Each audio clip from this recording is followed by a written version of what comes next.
The names were on the screen, but would also like again to thank everybody part of this community who helped make this possible, dedicating their time, their old photos, their interviews, especially those who came today to watch us share this with you. We just kind of wanted to discuss a little more about the film and introduce yourselves. Maybe we could say your names just so we're all clear here. I'm Moises Velasquez. I'm Jun Youngchung. And I'm Alec O'Phil. And all three of you guys did a variety of roles to do this, from editing, filming, being on screen. You all wore a lot of hats. I think just starting off with Moises, if you could kind of walk us through a bit about where this idea came from. How did this project come about? Well, the idea came from this theme that we saw as we were freshmen in high school. We'd heard stories of Atholton and how it came to be what it is today. And we saw this theme of selflessness and sacrifice. And we thought that that was a story that was worth telling. And we learned a lot of lessons from these stories that we'd heard. And what we wanted to do was let you guys be inspired the same way that we were. So that was kind of how the film came about. And that's where the idea came from. And this is kind of the capstone in a series of videos that you guys have been making for the school throughout your high school year. Alec, we saw you there during the history, big body of the film. Can you walk us through maybe that process and all the materials and how we kind of allocated the work? Sure. So as many of you might know, the amount of interview footage, the amount of research we did was a lot. We spent 3 years on this project and only really got to the editing stage a couple months ago. So we have hours and hours of things that we've been collecting over the years. Starting our sophomore year, we filmed interviews with, I think I see several of you here, interviews with different people, collecting stories, trying to get the big picture, get the stories to understand and to be able to pick out those themes that have been there all along, but without the full story, you can't pick out the themes. So we've kind of split up responsibilities along the way to spread out the workload at each stage, even to the editing part where we split up different parts of the film to specialize in and edit and put together.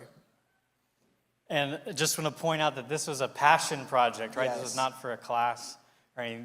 These guys fitted in amongst all their other responsibilities, which are numerous, to say the least. Yep. And so thank you to the teachers and everyone who helped make that possible. So, Jun, you guys are graduating seniors, and like you mentioned in the film, we're moving on. I guess I wanted to know what kind of themes or what kind of lessons you hope the next generation, some of them who are here, take on after this film, goes forward. So the theme we really wanted to focus on this film is the theme of legacy. It's sacrificing and investing in a future that you might not be a part of. And that's especially relevant to us because we've been here for, Alec has been here for 15 years, Moises has been here for 4, and I've only been here for 2. And we won't see the end of the story. We won't be here when Atholton becomes a full academy and when Atholton is accredited from pre-K to 12.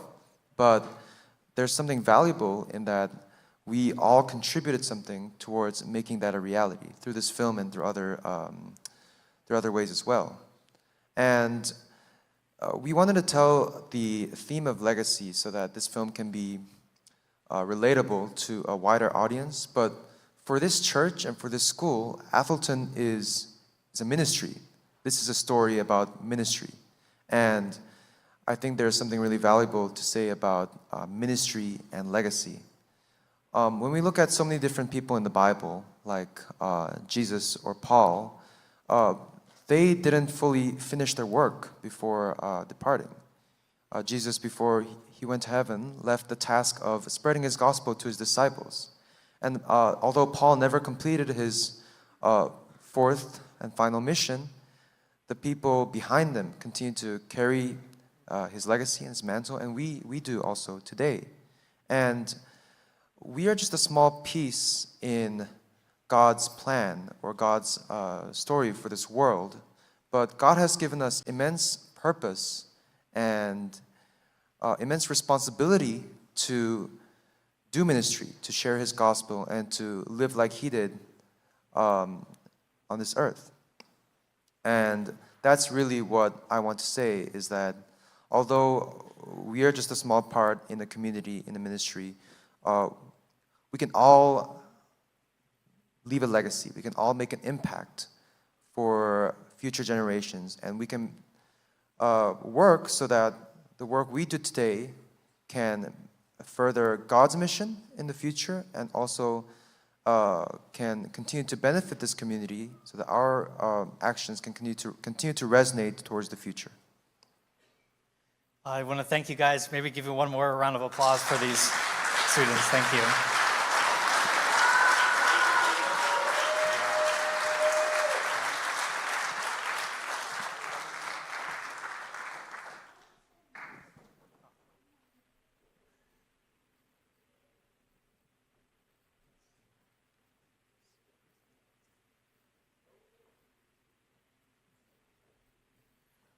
Well, we do have more thank yous, and we need to recognize Mark Comberiate.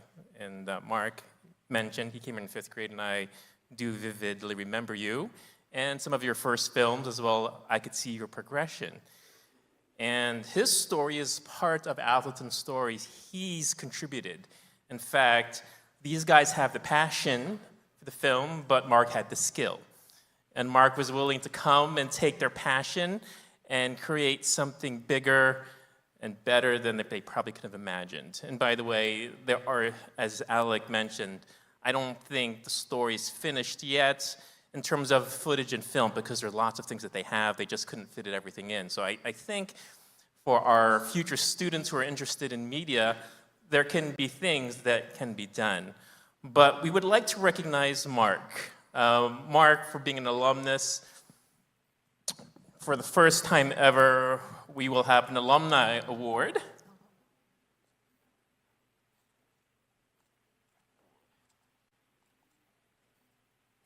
Yes. Okay, so our very first Alumni Award goes to Mark Comberiate for his work. He has been a true blessing to our community. And maybe at another time, some of his videos are really great. I can see in my head his 10th grade video. I know, as well as some of the projects he worked for you, they're not appropriate for now, but they were actually really great pieces of work, and we could see this even back then. All right. Last year at graduation, when I came, I had to be here for the first one, because from 2000 on, it was my goal to see this school become a 12th grade academy. I did not get to see the dream happen while I was here, but during the 17 years that I was principal, we made steps forward, and as they just mentioned, it's the legacy that we leave behind that others can build on. When I came to graduation, some of the boys from this class asked me, "Mrs. Peeke, are you coming back for our graduation?" And I said, "Well, I don't know," because the reason I was here last year was not because I was still associated with the school, but it was because it was the first time they had graduated 12th graders, and I just could not be here. And so I thought about it, and I thought maybe yes. But then, as we got closer to graduation this year, I wasn't sure if I was going to be able to make it. Some of you have heard my husband fell and sustained a very significant injury, but he's doing better now. For those of you who know him, he was one of the former pastors here at the church. And as we got closer, I actually canceled my plane flight because I thought, well, I want to come because these boys, they Zoomed me one day and they proceeded to tell me about their win out at Loma Linda and that they were so excited and they wanted to thank me for the time that I'd spent. Well, I didn't feel like I'd done anything. I just had a little fun talking to them, which I'm good at doing. And so anyway, I thought, well, I'll try to come. So I bought a plane ticket. Well, at the last minute, I knew I wasn't going to be able to make it because of my husband's health. But then all of a sudden, it was like a miracle last weekend. He just like responded, and I thought, you know what? I am going. I'm going. If I can only come Friday afternoon and have to fly back Saturday night, I'm coming. I want to see the movie. The boys sent me the link, but I refused to watch it. I wanted to sit here and see it with you guys because I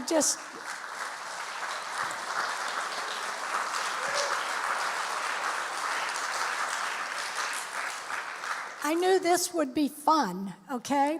And I knew as I was going to watch the video, I had an idea of what they were going for after all our conversations.